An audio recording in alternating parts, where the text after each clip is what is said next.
السلام علیکم ویورز، کیا حال ہے آپ کے؟ میں ناز شاہ آپ کے ساتھ ہوں۔ میں نے اپنی پریویس ویڈیو میں آپ کو بتایا کہ رسول اللہ صلی اللہ علیہ وآلہ وسلم نے شیب ابی طالب میں جب مسلمانوں پر ظلم و ستم کا سلسلہ دیکھا تو آپ نے مسلمانوں سے فرمایا کہ وہ حبشہ کی طرف ہجرت کر جائیں، اس لیے کہ وہاں کا بادشاہ امن پسند ہے، اس کے ہاں کسی پر ظلم نہیں ہوتا اور سچائی کی زمین ہے حبشہ، وہ وہاں اس وقت تک رہیں جب تک کہ اللہ تعالیٰ کوئی راستہ نہ نکال دے۔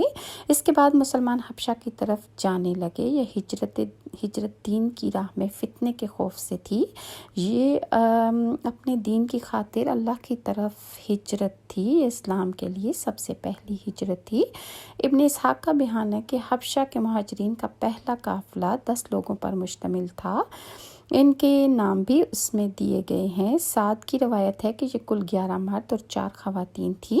بہقی کی ایک روایت میں ہے کہ اس مبارک سفر پر سب سے پہلے حضرت عثمان اپنی اہلیہ حضرت رقیہ جو رسول اللہ صلی اللہ علیہ وآلہ وسلم کی صاحبزادی تھیں ان کے ساتھ روانہ ہوئے۔ ان کے بارے میں کوئی خبر نہیں ملی تو آپ کو تشویش ہوئی۔ پھر قریش کی ایک عورت نے جو اس طرف سے آ رہی تھی آپ سے کہا کہ میں نے آپ کے داماد کو دیکھا کہ وہ اپنی بیوی کو ایک کمزور گدھے پر بٹھا کر خود اسے ہانکتے چلے جا رہے تھے۔ آپ نے دعا کی اللہ ان کے ساتھ ہو۔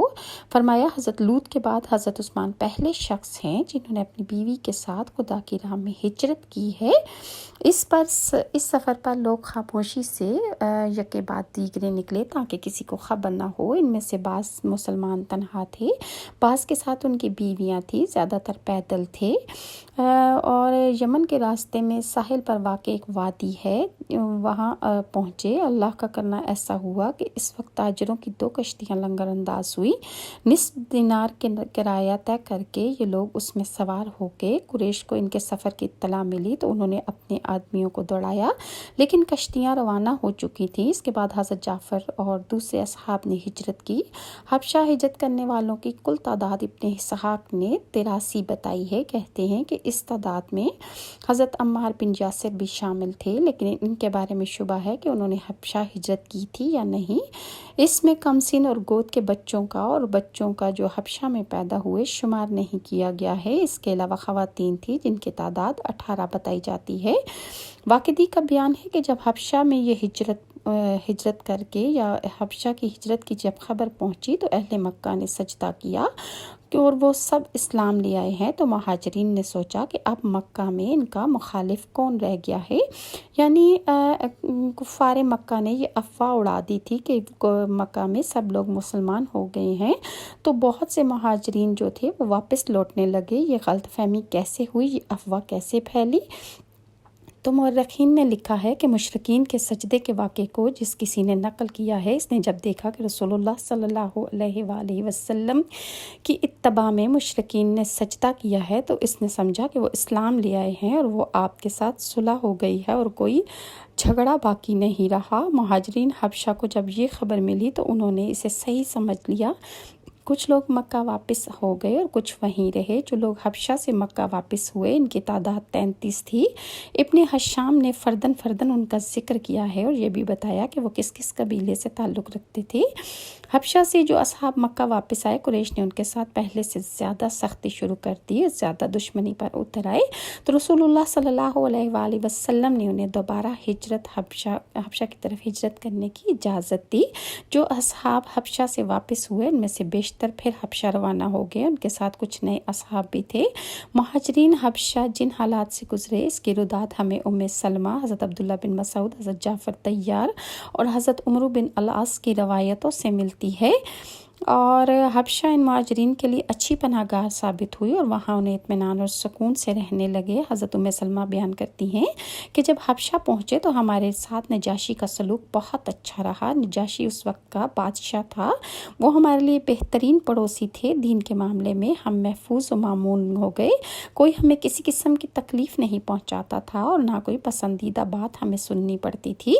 قریش کے علم میں جب یہ بات آئی تو ان کی جاہلیت جو تھی اور دشمنی بھڑک اٹھی۔ انہوں نے مشورہ کیا کہ اب کیا کیا جائے۔ طے پایا کہ نجاشی کے پاس سفیر بھیج کر درخواست کی جائے کہ وہ ان لوگوں کو اپنے ملک سے نکال باہر کریں اور ان لوگوں کو جو مہاجرین ہیں ان کے حوالے کر دیں۔ سفارت کے لیے 2 خوب مضبوط اور توانا افراد کا انتخاب کیا گیا۔ نجاشی کو مکہ کے سب سے قیمتی چیزیں بطور تحفہ بھیجی گئیں۔ اس کے ایک مذہبی رہنما کے لیے بھی تحائف کا انتظام کیا گیا۔ اہل حبشہ کو عمدہ چمڑے جمع کیے گئے۔ ان کے ساتھ نجاشی کے لیے گھوڑا اور ریشمی عبا بھی بھیجا گیا۔ حبشہ کے مذہبی رہنماؤں کے لیے بھی تحفوں کا انتظام بہت زیادہ کیا گیا۔ ان تحائف کے ساتھ عبداللہ بن ربیعہ اور عمرو بن الاس کو سفارتی مہم پر روانہ کیا گیا۔ ان سفیروں نے حسب فیصلہ ہر سردار تک اس کا تحفہ پہنچایا اور ان سے کہا کہ ہماری کچھ نہ سمجھ نوجوان بادشاہ کی مملکت میں بھاگ آئے ہیں، اپنا دین چھوڑ دیا ہے، آپ کا دین عیسائیت قبول نہیں کیا ہے، بلکہ ایک نیا دین انہوں نے ایجاد کر لیا ہے جس سے ہم نہیں واقف اور نہ آپ لوگ واقف ہیں۔ ہمارے اشراف اور سرداروں نے ہمیں بادشاہ کی خدمت میں بھیجا ہے تاکہ آپ لوگ ہمیں ان کو وہ مہاجرین جو ہیں آپ ہمارے حوالے کر دیں۔ جب بادشاہ سے ہماری بات ہو تو آپ حضرات بادشاہ کو مشورہ دیں کہ وہ ان مہاجرین کو ہمیں ضرور واپس کر دیں اور ان سے اس سلسلے میں کوئی بات نہ کریں۔ اس لیے ان کے سردار اور ان کے بزرگ ان حالات سے زیادہ باخبر ہیں۔ اس پر دوسروں کے مقابلے میں زیادہ اعتماد کیا جا سکتا ہے۔ حبشہ کے مذہبی سرداروں نے ان سے اتفاق کر لیا کہ جب وہ بادشاہ کے سامنے بات کریں گے تو وہ ان کا ساتھ دیں گے۔ اب دونوں سفیروں نے براہ راست نجاشی سے ملاقات کی، اسے تحفے تحائف پیش کیے۔ نجاشی نے تحفے قبول کیے، اپنی نشست کے دائیں بائیں دونوں سفیروں کو جگہ دی، آمد کا مقصد پوچھا۔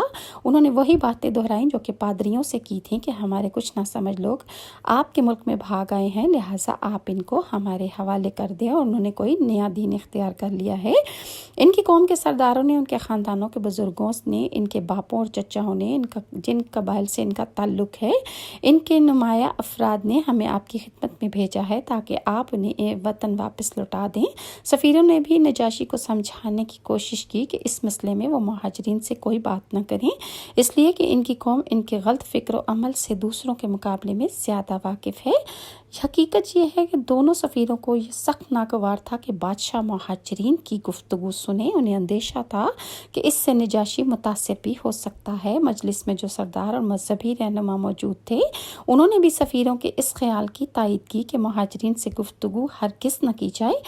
نجاشی نے اس سے اتفاق نہیں کیا اور کہا کہ خدا کی قسم، میں جب تک حال احوال کی تحقیق نہ کر لوں اس وقت تک میں انہیں تمہارے حوالے نہیں کروں گا، کیونکہ یہ سراسر ناانصافی ہوگی کہ کچھ لوگوں نے میری مدد طلب کی ہے، میرے ملک میں آئے ہیں، دوسروں کے مقابلے میں انہوں نے مجھے پسند کیا ہے، میں ان سے بات چیت کیے بغیر انہیں ہرگز تمہارے حوالے نہ کروں گا، میں ان سے معلومات حاصل کروں گا۔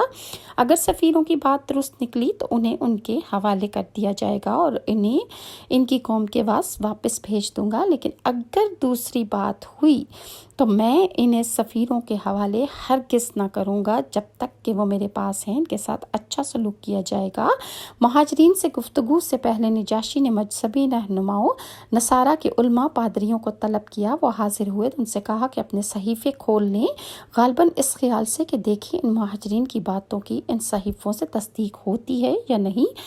مزید نجاشی نے حضرت جعفر بن طیار جو مہاجرین کی طرف سے نجاشی کے ساتھ مذاکرات کے لیے تشریف لائے تھے، ان کا مذاکرات کیا ہوئے انشاءاللہ میں آپ کے ساتھ نیکسٹ ویڈیو میں شیئر کروں گی۔